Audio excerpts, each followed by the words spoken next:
Hi, Dr. Paul Haider here. Well, what do you think this is? Well, it looks like a grain, and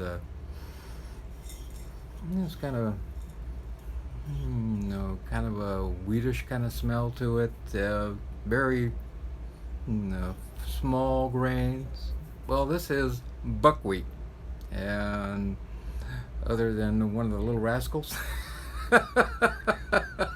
This is a wonderful seed. It's actually not a grain, it's a seed, and kind of like Cuba, and helped to sustain a lot of people during World War II.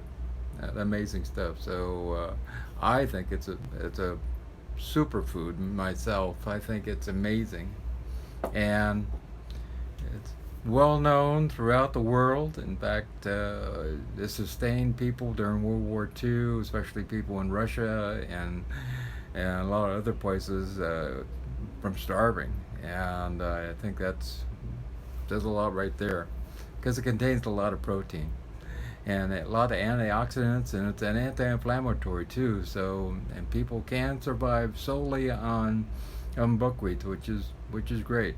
A lot of other things you can't do that. You can't survive just totally on wheat or anything else. Really, pretty amazing stuff. Yeah, it's found in cooler climates of the world, like up in Canada, Dakotas and that type of thing. It's a grass, and also found in South Africa, and Japan, and Korea, northeastern part of the United States, also Nepal, Brazil, Tanzania, and about 30 other countries in general around the globe. So it's everywhere. Yeah, even the holes after you take off the little black sheath that covers the seed itself.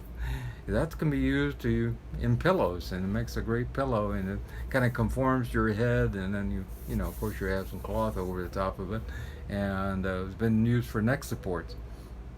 A multi-purpose thing. It's pretty amazing. Also, it tastes great. I think my wife said it tastes a lot like oatmeal and kiwa, kind of a mix of the two. And so I think that's kind of nice. And it has a really pleasant flavor, and it cooks really quick, just slightly longer than kiwa. I think kiwa cooks just like that, kind of like couscous. But buckwheat cooks just slightly longer than that, so it really cooks pretty quick. And it's an amazing grain.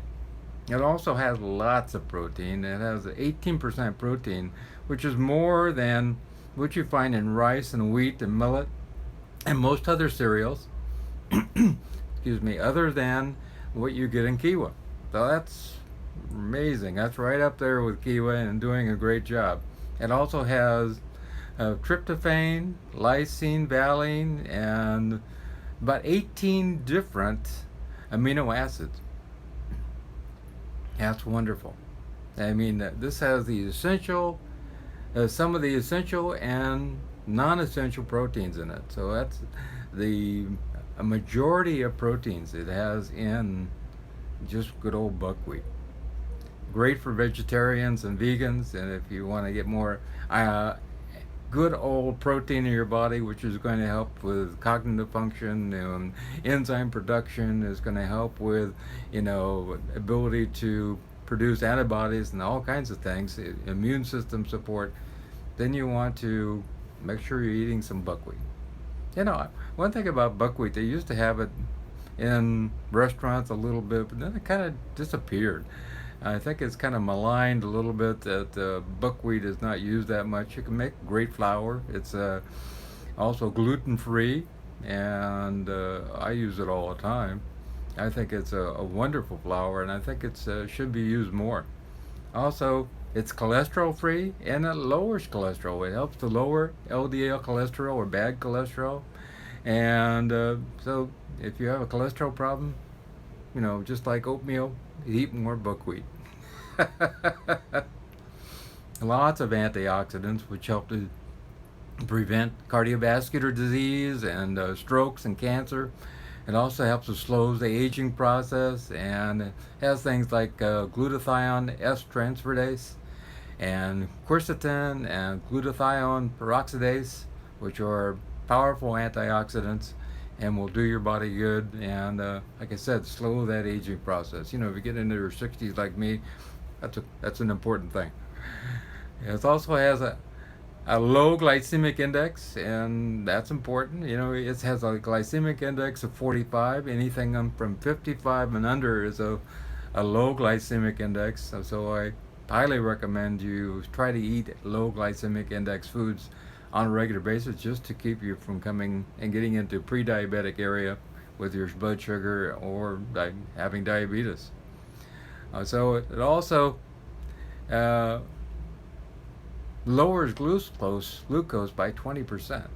So if you're a diabetic and you want to, lower your glucose in general, you want to take some good old buckwheat, And it seems to work like insulin in both. It helps the cells to become more sensitive to glucose, and it also helps with insulin resistance.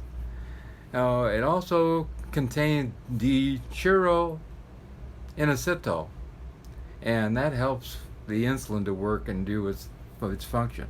And you don't find that in a lot of other grains or actually seeds also. Lots of magnesium. And if you want to be able to sleep well at night and you want to be able to, function better, increase your enzyme production, studies show that the thousands of people need to have more magnesium in their diet. So, and we can increase that by about 30% by starting to eat more buckwheat. It prevents cardiovascular disease. This has a lot of fiber in it also. Good old buckwheat, and because of that, it starts creating a good environment for the growth of probiotics in our gut. And we should have about 4 or 5 pounds of good bacteria in our gut. And most people only have a half pound. And this is our immune system. This is our most important thing, that this helps us to keep from getting sick. And I think a lot of people don't know that our gut is our immune system. And we don't take care of our gut, we're going to be ill. I know one of our family members now is in the hospital for the third, and he's going to be in there for another 2 weeks. So he's going to be in there for 4 or 5 weeks now, and this is not good. You got to take care of your colon, absolutely. And so get as much in the way of probiotic foods. Lots of resistant starches in there also. Like I said, it's a gluten-free food, and if you have gluten intolerance or you have celiac disease, and this is important, celiac disease, it starts to break down, wheat starts to break down the lining of the gut, which is really not good. So you want to stay away from gluten altogether. Also, buckwheat is a good anti-inflammatory, which helps the GI tract, and arthritis, and joint pain, and swelling, and redness, and pain in general. And inflammation is the first step towards disease, so you want to make sure you don't have inflammation going on, and good old buckwheat will help you in a great way. Lots of B vitamins, buckwheat contains a good source of B vitamins, and this is helpful for vitality and good mood. Really important. Lots of iron. Iron and copper also, and they're important for anemia and preventing anemia. And if you're, eating a plant-based diet like I am, and I hope you are too, and you want to get a lot of iron in your diet so you can get the hemoglobin going and get those red blood cells moving. And also, buckwheat also contains lots of energy, so you have some carbs in there, good carbs, and phosphorus for strong bones, and zinc for boosting up your immune system. It has, like I said, resistant starches in it. The only other thing I can think of that has resistant starches in them are bananas, green bananas cooked, or green plantains cooked. Those have a lot of resistant starch in them, which helps to provide energy for the probiotics in your gut again. So think about that. Good old buckwheat has that resistant starch in it, which is really good for you. You can use it for all kinds of baking and making muffins and pancakes, and you can cook the groats. And that's what I do most of the time, is to cook the groats and use it as cereal in the morning. Really great. And like I said, it really is fast to cook. I also use it in soups and stews, and you can use it in stir fries and casseroles. I've used it in, and just about everything. If you look up and Google plant-based buckwheat recipes or whole foods plant-based buckwheat recipes, lots of great recipes will come up. And you can also make your own breads with it, so it's really great. If you're, missing wheat, now I recommend you don't eat wheat, spelt, rye, and barley. Those are highly inflammatory. And wheat now has 300% of the amount of gluten it should have. And I mean, when we started out with wheat, it had a very little gluten, and now we've, you know, changed this gluten mass in it to something which is not tolerable by the body, and it's not good for the body in general. And you can find buckwheat in some stores. I order mine on Amazon and eBay. It's just easier and also cheaper.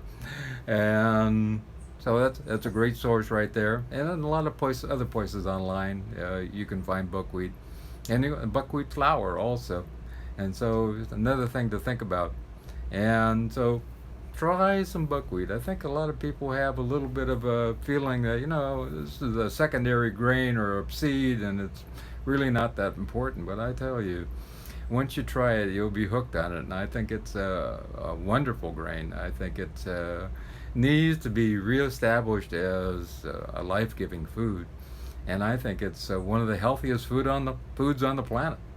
So think about ordering some or buying some at your health food store, and try good old-fashioned buckwheat, and uh, make your life, your health a little bit better, and take care of your colon and your GI tract. Have a wonderful day. I love you.